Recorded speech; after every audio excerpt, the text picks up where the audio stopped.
எல்லாருக்கும் வணக்கங்க. நேற்றையும் சிஎஸ்கே வந்து தோற்று போயிட்டாங்க. பட் ஆனால் பரவாயில்ல, ஜெயிக்க வேண்டிய மேட்ச்சு கடைசி நேரத்தில் ஒன்றுமே பண்ண முடியலங்க. பஞ்சாப் வந்து பார்த்திங்கன்னா 2196 அடிச்சிருந்தாங்க. 2119 அடிச்சிட்டாங்க.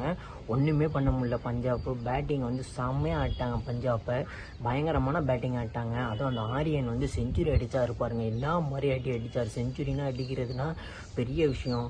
இந்த ஐபிஎல்லில் வந்து செஞ்சுரி அடிக்கிறாரு ஒரு யங்ஸ்டர், டெல்லியை சேர்ந்தவர்.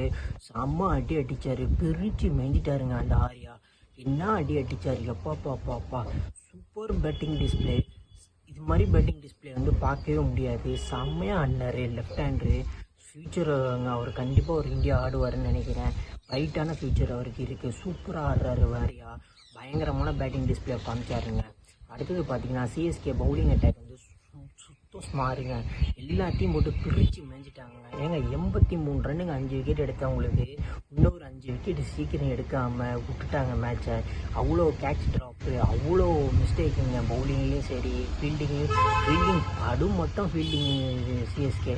டெல்லி ஃபீல்டிங்கு அப்படி தான். ஆனால் சிஎஸ்கே ஃபீல்டிங்கு ரொம்ப படுமட்டமாக இருந்துச்சு. ஒரு சாம்பியன் சைடு மாதிரியே விளையாடல அவங்க. என்ன தான் ஆச்சுன்னு தெரில. இப்படிலாம் விளாண்டுக்கிட்டு இருக்காங்க. ஒன்றுமே பண்ண முடியாது சிஎஸ்கே இந்த டீமெல்லாம் வச்சுக்கிட்டுங்க. அடுத்து வந்து ஷஷாந்த் சிங் பார்த்தீங்கன்னா ஒரு 52 ரன் அடிச்சிருக்காரு. என்ன மாதிரி பேட்டிங் அவர் தாங்க லிட்ரலாக வந்து பஞ்சாப் வந்து 200க்கு மேலே அடிக்க வச்சது. 83க்கு 5. அதுக்கப்புறம் ஷஷாந்த் சிங் வந்து கூட்டிகிட்டு போயிருக்காருன்னா அவரோட பேட்டிங் எபிலிட்டியை பாருங்கள் எப்படி வச்சுருக்காங்கன்ட்டு. இது மாதிரினா பவுலிங்லாம் போட்டாங்கன்னா சிஎஸ்கேனா போட்டியை கட்டிட்டு வந்துட வேண்டியதான் அடுத்தடுத்த மேட்ச்சில். இப்போயே ஆல்ரெடி எல்லாம் முடிஞ்சு போச்சு. இதுக்கப்புறம் அவங்க கண்டினியூஸாக ஜெயிச்சு வர்றதுனா வந்து ரொம்ப கஷ்டம். ஐபிஎல் உள்ள வர்றது இந்த மாதிரி டோர்னமெண்ட்லாம் அது எப்படி பேக்கப் பண்ண போகிறாங்கன்னு தெரில சிஎஸ்கே. இன்னும் 4 மேட்ச் இருக்குது. 4 மேட்ச் தோற்றுட்டாங்க.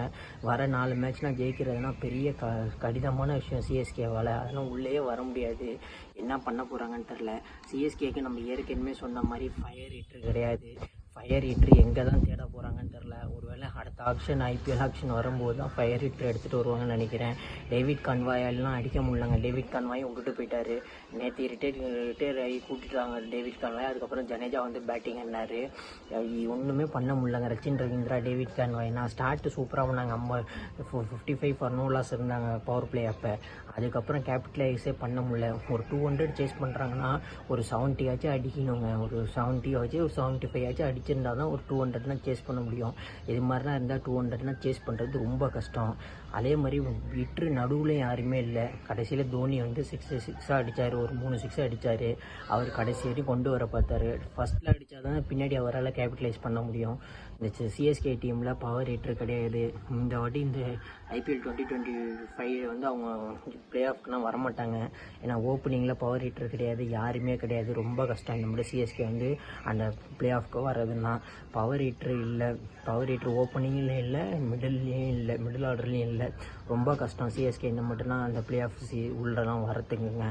அடுத்தடுத்த மேட்ச்னால் ரொம்ப கஷ்டம். அடுத்த மேட்ச் வந்து கேகேஆரோட ஆடுறாங்க, அப்புறம் எல்எஸ்டி ஆடுறாங்க, மறுபடியும் மும்பையோடு ஆடுறாங்க. இந்த மட்டும் வர்றது ரொம்ப கஷ்டம் சிஎஸ்கேவால். நல்ல பவுலிங் காம்பினேஷன் கொண்டு வரணும். ஏன் அந்த கம்போஜ் எடுத்துகிட்டே வர மாட்டேங்கிறாங்கன்னு தெரில. அவர் கம்போஜ் வந்து சூப்பரான ஒரு ஃபாஸ்ட் பவுலரு. போனாடி மும்பைக்கு 5 விக்கெட் எடுத்தவர். அவரே ஏன் எடுத்துகிட்டு வர மாட்டாங்கன்னு தெரில. சும்மா இந்த முகேஷ் சௌத்ரியெல்லாம் வச்சு ஓட்டுறாங்க. நேற்று 2 ஓவர் போட்டு 20 ரன்னு மேலே கொடுத்துருக்காரு. அவர்லாம் என்ன தான் பவுலிங் போடுறாருன்னே தெரில. அவர்லாம் எடுத்துகிட்டு கமோஜை கொண்டு வரலாம். கமோஜ் வந்து ஒரு சூப்பரான பவுலரு. என்ன பண்ணிகிட்ருக்காங்கன்னு தெரில சிஎஸ்கே மேனேஜ்மெண்ட்டு.